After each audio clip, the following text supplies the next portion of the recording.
Today at the Prime Garage, we're gonna be working on this piece of junk KLX 110. I bought this a few months back for $400. And in the last video, we went through and actually got it running without putting any parts into it. It had broken valves. The piston was put in backwards. It was all sorts of just wrecked. So today what we're gonna be doing is dialing this thing in, getting it running right. It's got some carb issues, got some air leaks. There's a bunch of Chinese parts on it, so I'm gonna take all that junk off and just get this thing kind of sorted out a little bit. So we're gonna start with the carburetor. That is the first thing, probably the most pressing issue here. I'm gonna pull that off and rebuild that.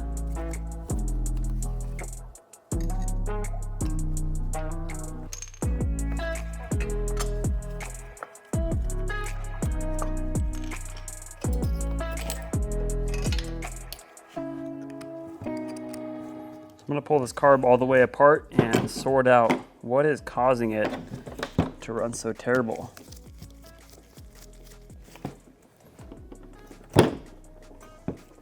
And whenever you're working on Japanese stuff, especially carburetor float bolt screws, these things like to strip out really easily. Make sure you're using a Japanese screwdriver. Makes it much easier.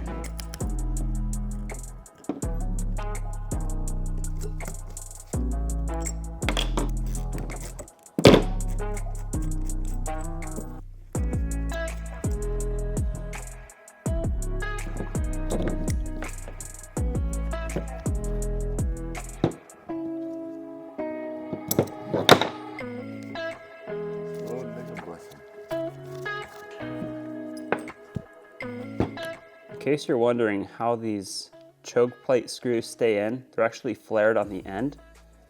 If those things fell off, it would just be instant carnage in the motor. All right, we are all stripped down to the bare carburetor. I'm gonna go clean this thing up and get it ready to put back together.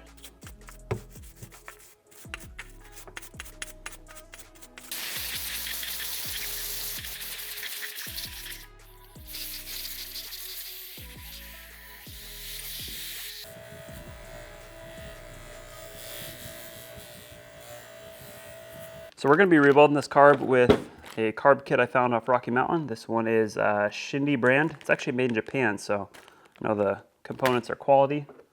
So let's slap this thing back together.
Part of the reason why this thing might have been running kind of crappy is it didn't have the O-ring on the end of the fuel screw. It also looks like the fuel screw wasn't the correct one. So it goes spring, washer, and O-ring.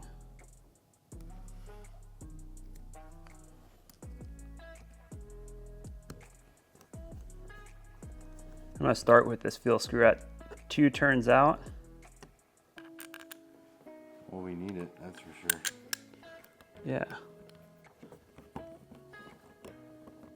Another reason why this thing was probably not running too hot was a lot of the gaskets and O-rings were missing on the carburetor and intake.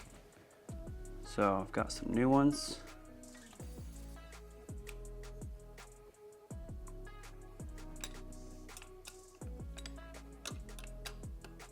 Got a new throttle cap and throttle cable.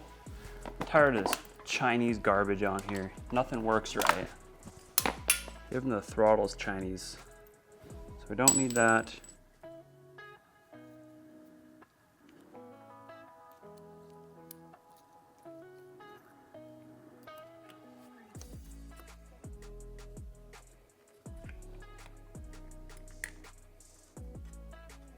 I've got a stock air box to throw on here. Get rid of that wide open filter.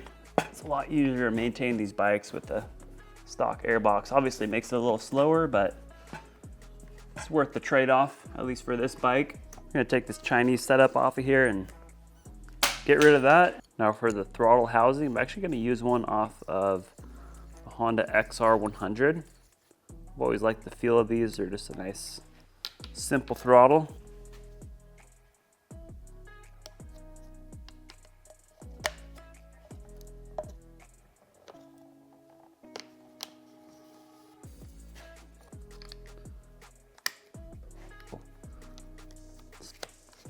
Nice and smooth. It's about a quarter turn throttle, so that'll work perfect. While we're up here, I gotta roll these bars back. This is killing me.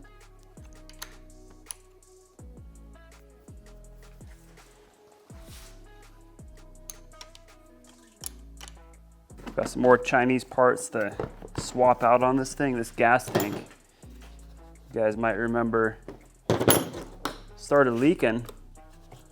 The bottom blew out here. I just had to stuff a hose through there. Got a nice used OEM tank off eBay to replace it.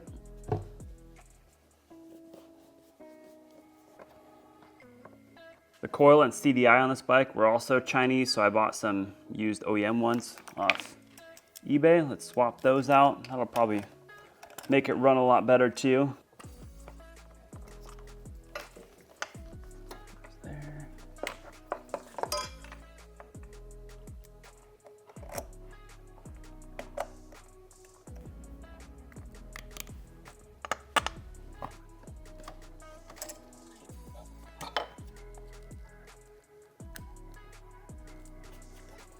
Oh well. Let's get this busted up exhaust system off here and replace this. There's a big crack right here.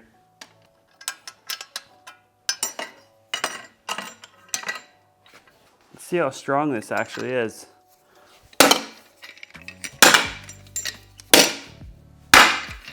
eBay came in clutch once again. Got a nice stock system.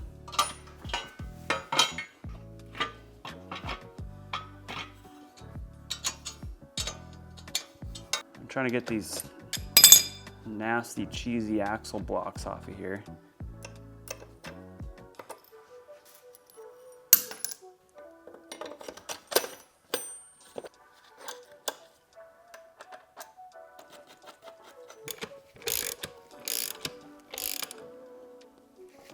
As soon as I tighten this axle, the wheel gets bound up. So I'm gonna pull the wheel off. I think it's something with the bearings or the brake.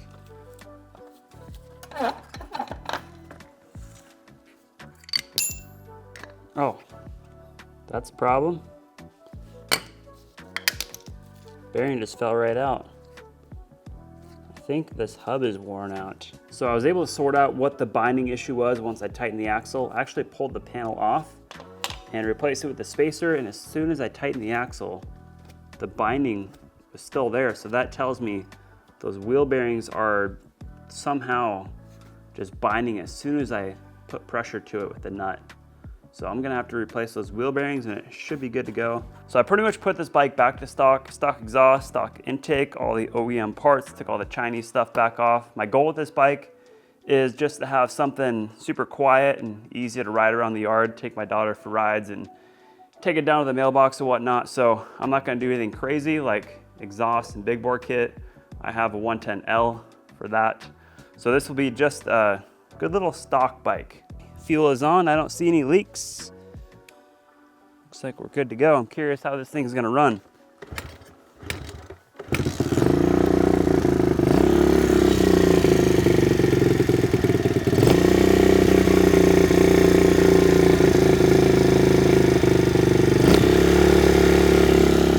Got a bit of a hanging idle.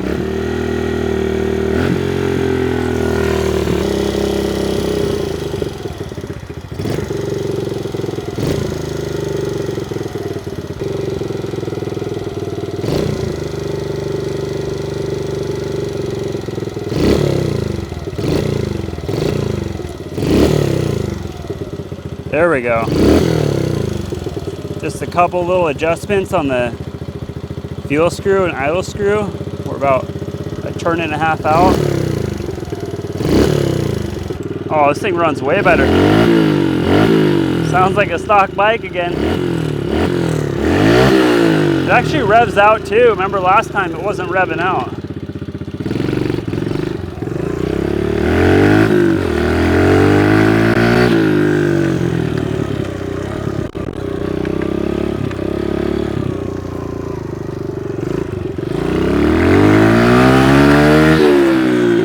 Oh yeah, dude. Runs so crisp now. That's satisfying, just starting with a $400 piece of junk, and now we got a nice clean running KLX 110. I think I put maybe $200 into it with a pipe and airbox and carb kit, whatnot. So for 600 bucks, I got a pretty solid little bike I can rip around the house now.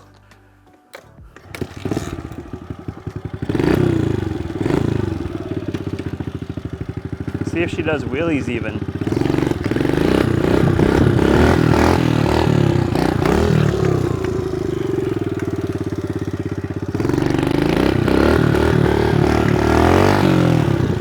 Ah, no rear brake. Here, you gotta go try this thing out.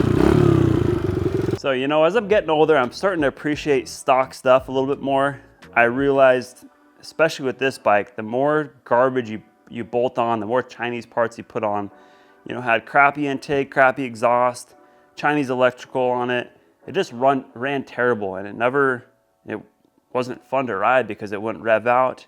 So just something to keep in mind for you guys. If you are tempted to go slap Chinese parts on your bike, don't do it. It's not worth it. You end up just having a less than functional bike. So I would rather have a stock bike like this than something that's littered with Chinese parts. Well, I'm gonna cap this video off right here. We got the bike running, got everything pretty much dialed in. There's some other small parts and pieces that it needs with wheel bearings and some plastics and whatnot. But I'm actually tempted. I can't really help myself here. I might tear it down to the frame. Well, the thing that got me thinking about that is someone did a really crappy job sealing the cases there, and it's been leaking oil. The whole time we've had it in the shop, you can see a puddle of oil on the ground there. So I really want to fix that crankcase leak issue. Just pull the motor, clean it up, do it right. I don't want this thing leaking oil forever. So while I'm at it, I could do a couple things. Not go too far on it, just powder coat the frame, swing arm, maybe do something with the wheels, definitely new tires, all new plastics, just a general cleanup. But let me know if that is something you guys would want to see with this bike. I know it's just a stock 110, but I at least want to make it look good, you know?